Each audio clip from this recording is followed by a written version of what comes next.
Assalamualaikum warahmatullahi wabarakatuh. Hamdan wa syukran lillah ma ba'du. Perkenalkan, nama saya Vera Fadila dari kelas 1 HKIB, selaku moderator dari kelompok 4 yang akan memaparkan mengenai lapisan sosial dan kesamaan derajat untuk memenuhi tugas mata kuliah Ilmu Sosial Dasar dengan dosen pengampu Bapak Haji Fatur Rahman, MSI. Sebelumnya, saya akan memperkenalkan anggota kelompok 4. Yang pertama yaitu ada Aida Afifah Milatina, yang kedua yaitu ada Syabina Fitria Puspita, dan yang ketiga yaitu ada Vera Fadila, yaitu dengan saya sendiri. Adapun yang akan dibahas pada kesempatan kali ini yaitu yang pertama adalah teori-teori pelapisan sosial, yang kedua yaitu proses terjadinya pelapisan sosial, lalu yang terakhir yaitu ada penjelasan mengenai kesamaan derajat. Sebelum kita membahas tentang teori-teori pelapisan sosial, kita akan membahas terlebih dahulu mengenai apa sih itu pelapisan sosial.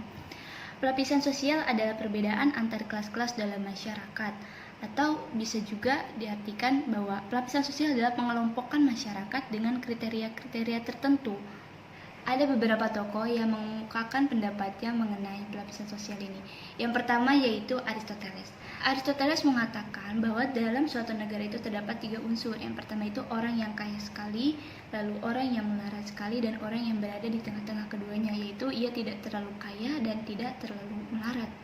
Nah, selanjutnya menurut Aristoteles ini masyarakat itu terbagi dalam 3 bagian berdasarkan dimensi ekonominya. Yang pertama yaitu orang kaya, orang menengah, dan orang melarat. Selanjutnya menurut Profesor Dr. Selo Sumarjan dan Sulaiman Sumardi mengatakan bahwa selama di suatu masyarakat tersebut terdapat sesuatu yang dihargai, maka sesuatu tersebut dapat menimbulkan atau menjadi bibit yang dapat menumbuhkan adanya pelapisan sosial. Yang ketiga yaitu Vilfredo Pareto yang menyatakan bahwa ada 2 kelas yang selalu berbeda di setiap waktunya, yaitu golongan elit dan golongan non-elit. Dan menurutnya dasar perbedaannya itu adalah karena adanya keahlian, kecakapan, dan watak serta kapasitas yang berbeda-beda. Selanjutnya yaitu Gautama Maswa yang menyatakan bahwa di seluruh masyarakat, mulai dari yang kurang berkembang sampai yang paling maju, terdapat 2 kelas yang selalu muncul, yaitu kelas yang memerintah dan kelas yang diperintah. Di mana kelas yang pertama ini atau kelas yang memerintah ini jumlahnya sedikit, yaitu menjalankan peranan, memonopoli kekuasaan, dan menikmati hasil kekuasaan-kekuasaannya.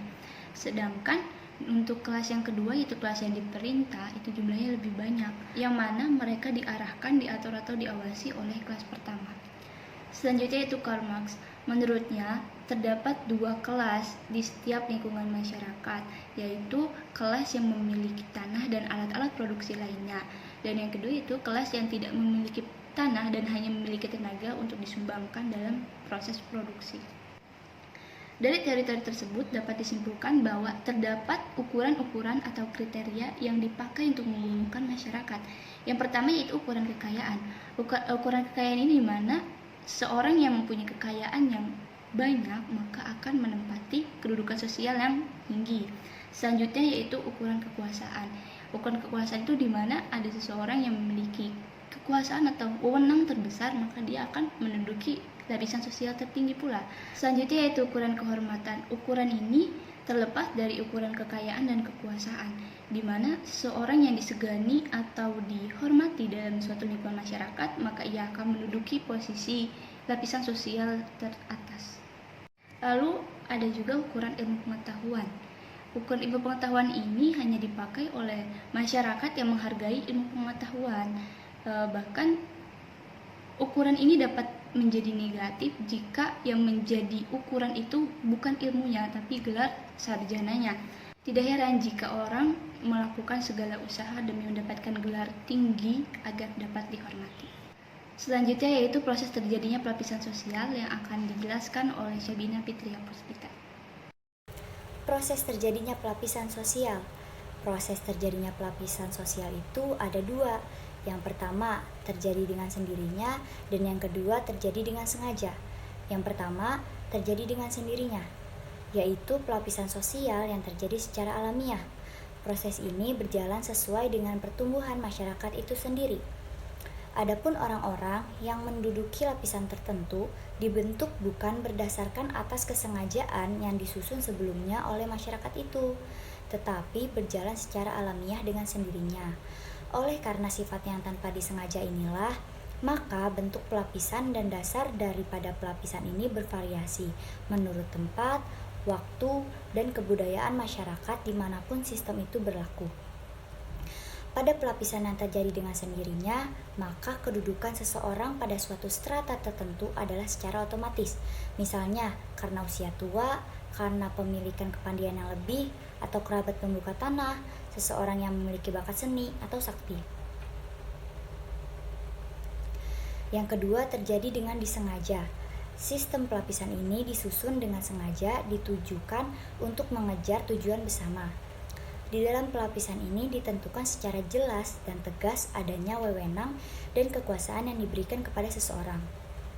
Dengan adanya pembagian yang jelas dalam hal wewenang dan kekuasaan ini, maka di dalam organisasi itu terdapat peraturan, sehingga jelas bagi setiap orang yang di tempat mana letaknya kekuasaan dan wewenang yang dimiliki dan dalam organisasi baik secara vertikal maupun horizontal. Sistem ini dapat kita lihat misalnya di dalam organisasi pemerintahan, organisasi politik, dan di dalam perusahaan besar. Di dalam sistem organisasi yang disusun dengan cara ini mengandung dua sistem, ialah yang pertama, sistem fungsional. Sistem fungsional merupakan pembagian kerja kepada kedudukan yang tingkatnya berdampingan dan harus bekerja sama dalam kedudukan yang sederajat. Misalnya saja, di dalam organisasi perkantoran ada kerjasama antara kepala seksi dan lain-lain. Yang kedua, sistem skalar. Sistem skalar merupakan pembagian kekuasaan menurut tangga atau jenjang dari bawah ke atas, vertikal. Lalu yang selanjutnya yaitu mengenai kesamaan derajat akan dijelaskan oleh Aida Pipamilatina. Sebelumnya, terima kasih kepada moderator yang sudah mempersilahkan saya untuk menjelaskan materi ini. Kesamaan derajat adalah suatu sifat yang menghubungkan antara manusia dan lingkungan masyarakat. Maksud di sini, setiap manusia atau warga negara itu memiliki hak, kewajiban, dan kedudukan yang sama di mata hukum dan pemerintah, di mana hak dan kewajiban itu sangat penting dan telah ditetapkan dalam perundang-undangan, dan perundang-undangan tersebut berlaku bagi semua masyarakat tanpa terkecuali, dalam arti semua orang memiliki kesamaan derajat.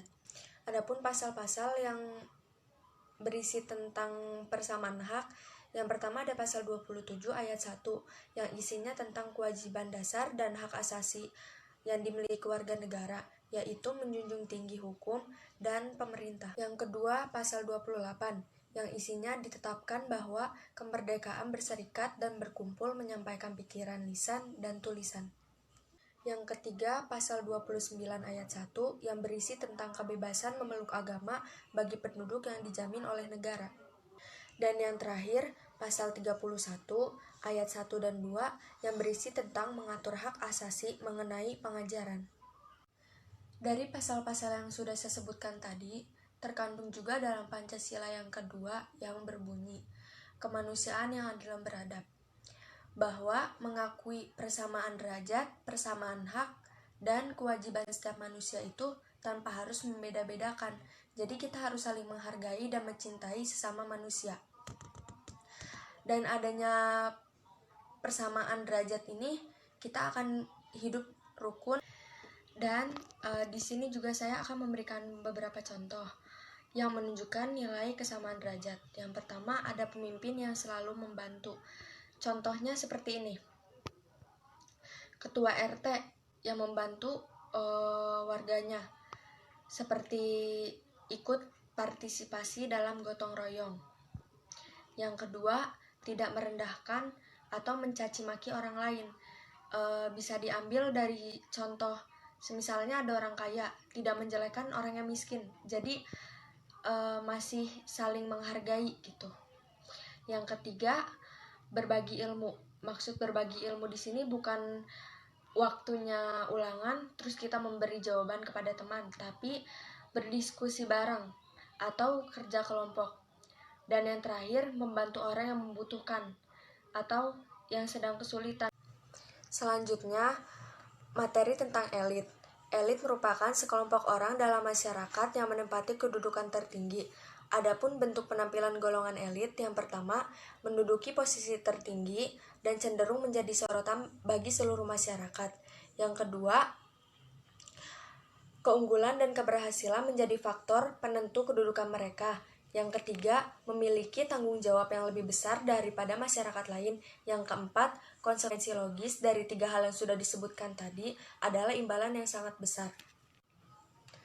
Dan selanjutnya, fungsi elit dalam memegang strateginya, yaitu golongan ini termasuk dalam minoritas yang berada di posisi paling atas, secara fungsional dapat berkuasa dan menentukan dalam hal studi sosial.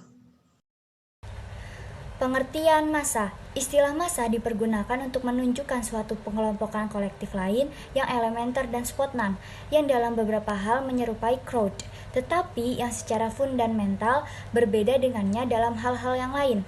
Massa diwakili oleh orang-orang yang berperan serta dalam perilaku, misal seperti mereka yang terbangkitkan minatnya oleh beberapa peristiwa nasional, mereka yang menyebar di berbagai tempat, mereka yang tertarik pada suatu peristiwa pembunuhan sebagai diberitakan dalam pers, atau mereka yang berperan serta dalam suatu migrasi dalam arti luas.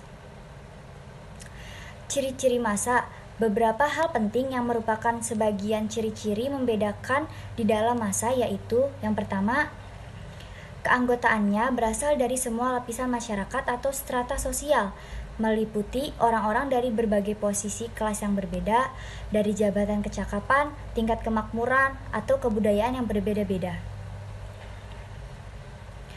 Yang kedua, massa merupakan kelompok yang anonim, atau lebih tepatnya tersusun dari individu-individu yang anonim. Yang ketiga, sedikit sekali interaksi atau bertukar pengalaman antara anggota-anggotanya. Sekian pemaparan mengenai pelapisan sosial dan kesamaan derajat dari kelompok 4. Kurang lebihnya mohon maaf. Wabillahi taufiq wal hidayah. Wassalamualaikum warahmatullahi wabarakatuh.